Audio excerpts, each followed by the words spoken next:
செய்து எனையாளும் செந்தில் குமரன், எனையாளும் செந்தில் குமரன்.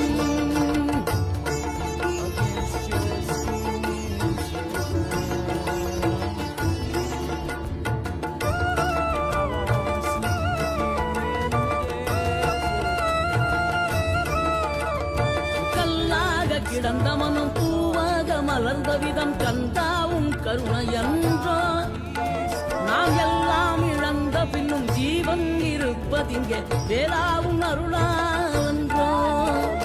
கோடி பணம் கார்த்திகை பாலன் செவிகளிரண்டும் கருத்துடன் கேட்டதும் குறையினை அகற்றும் பார்வதி மைந்தன் அவள